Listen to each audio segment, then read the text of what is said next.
Hey, what's going on, guys? Early access on Patreon, my locals channel, and also if you're subscribed as a member on my YouTube. This is for Fieldcraft Outpost. It's been a while, it's been a minute. How long has it been? 7, 8 years since the first video I did where I'm holding the carbine like this and I'm saying, guys, how to hold a carbine. It's actually a thing. A lot of guys start off tactical training with focusing on engaging the target. And yeah, I get it. That's what shooting is. But outside of that, the start point is 1, firearm safety, 2, how to hold the thing. We call it gun handling. And the first 5 seconds of me seeing you manage your firearm as you pull it out of the case or out of the box, I could tell if you know something about that gun by the way you handle it. So the bottom line is there is a tactic on how to hold a pistol, carbine, shotgun in efficiency and safety and setting you up for success. Like I always tell people, the grip starts on any platform when you touch it. You don't pick up a AR-15 like a 16-inch Subway sandwich and then work yourself into the grip. When you touch the firearm and pick it up, you should establish your grip and then orient it in the right positioning so you can employ it or deploy it. So this is a BCM, one of my favorite AR companies, no affiliation. Besides, I'm in their GF, that's not girlfriend, but that's a gunfighter program. And I love the company. Very reliable, repeatable, all the things that you want for an AR. Now, this basic platform, when I pick it up and touch it, the first thing I want to do is establish a good grip. V-notch in my hand underneath the V-notch in the back of the grip. That's established, similar to a pistol. Also, the middle finger, which is 2 points of contact, I want it established under the trigger guard on that side, right? Again, I don't want this, I want established grip. And then the first thing you'll notice, if I go to pick it up, for example, from the deck or the ground up into any position, is I'm gonna pick it up, grab the fore end or front end of the rail, and I'm gonna establish my grip and immediately put it under my armpit.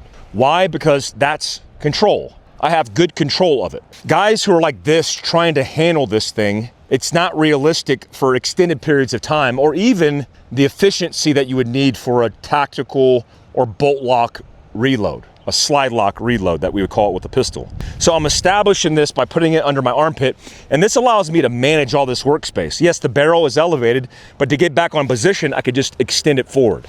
So that's the first thing I'm gonna do, armpit control.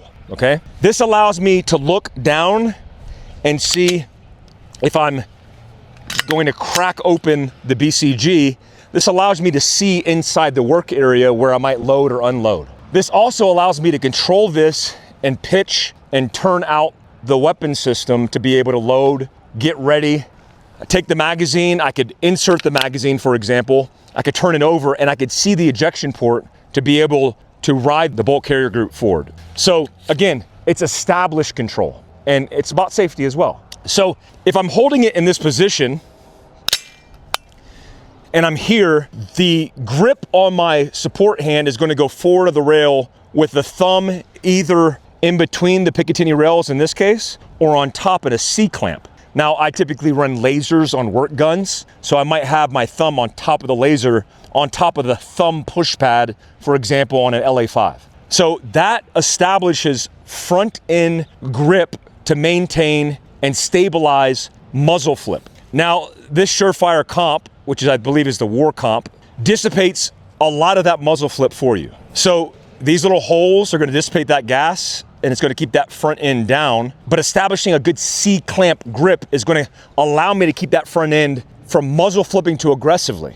It also is gonna allow me to control the weapon system to where if I need to drive it in certain directions, left, right, up, down potentially, I'm driving the business end of the gun first, the front end of the gun. My finger on my dominant hand is indexed somewhere here, not here because you'll drop your magazine, that's the mag release, and not floating it, it's here. That's a safe position to be in.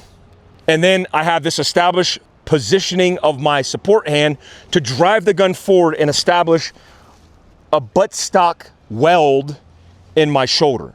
Now here's where a lot of people get it wrong. The reason the carbine exists and is so advantageous is because of this little mil-spec tube right here, 5 points of adjustment, and the fact that the BCG with this buffer spring assembly goes back into it and dissipates really felt recoil. In fact, as a demonstration in most of my courses, I take my thumb, push it on this side, and I break a shot, and what you'll see is the gun just do this and do this. But when I was a private in the infantry at Fort Benning, Georgia, they taught me to barricade the gun, pull it back, put my nose on the charging handle, and aggressively hold the gun in the position to manage that recoil. Again, as a point of demonstration, I've done this many times for you guys. I could hold it, put my thumb on this side, break a shot, and the gun will basically dive like this. It will dip in the back, not really moving to the rear, muzzle flipping and dipping down because the energy and the inertia is transferred back through this tube. So that's a huge advantage because it's not your granddad's deer rifle. We're picking up a rifle that's usually barricaded on the ground in the prone.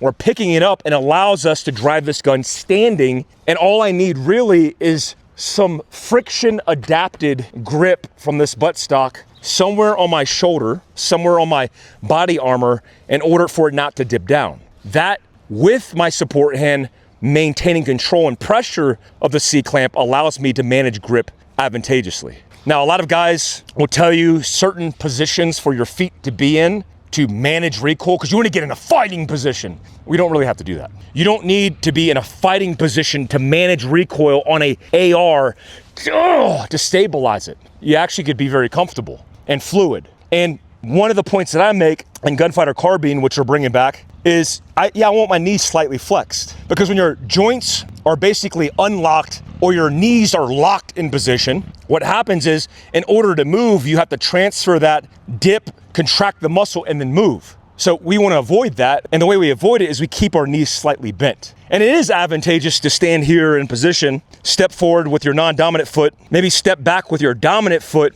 and lean forward in position. Why? Because that's the position I'm going to be in if I have to move and take one step forward. It's also the position, even if I have to move laterally, that I could drive my body and it's already prepared to move. So there is an advantage to that. Back to the grip, I'm establishing that C-clamp grip on the back end of the gun, and a good practice session would be driving the gun in dry practice and even dry fire of bringing the gun from here, driving it forward, pushing it forward and establishing that friction adapted grip on my shoulder and then getting that eye relief that I properly need. Now, a lot of guys will dip their head to the gun. You don't need to do that. In fact, with a heads up display, it's the reason why we elevate our optic above the bore line, because we don't have the time and it's just not efficient to dip our head into the gun. So if I could drive this gun up into my optic line and stay with a heads up position, I can move through obstacles and spaces more efficiently. And that's the point, especially with a carbine, because we're optimized for a high power factor while standing and maneuvering through space and not just barricaded on a bipod in the prone position. So let's recap.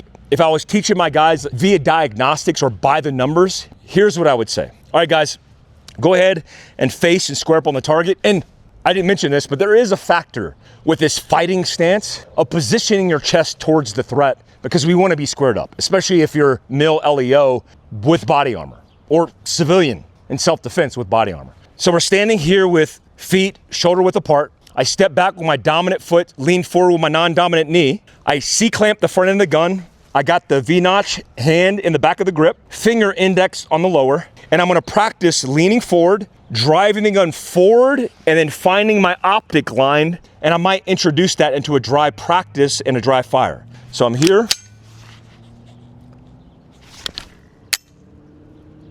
and then reset. On safe.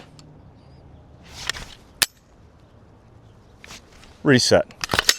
On safe. Reset, okay?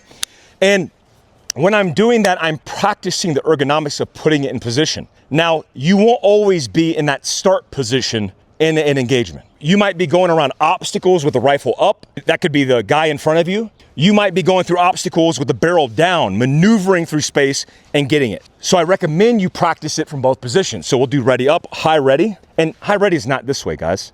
We're trying to work on reducing the amount of space this takes up. So this could be inside of a vehicle. I'm picking up the carbine inside of a vehicle, clearing the roof where it meets my head and getting out of that workspace and then employing it into that position, okay? So it could start here.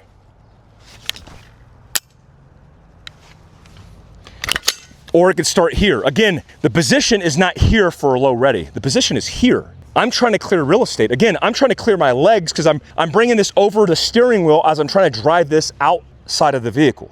Okay, so it starts here, not here. I'm here.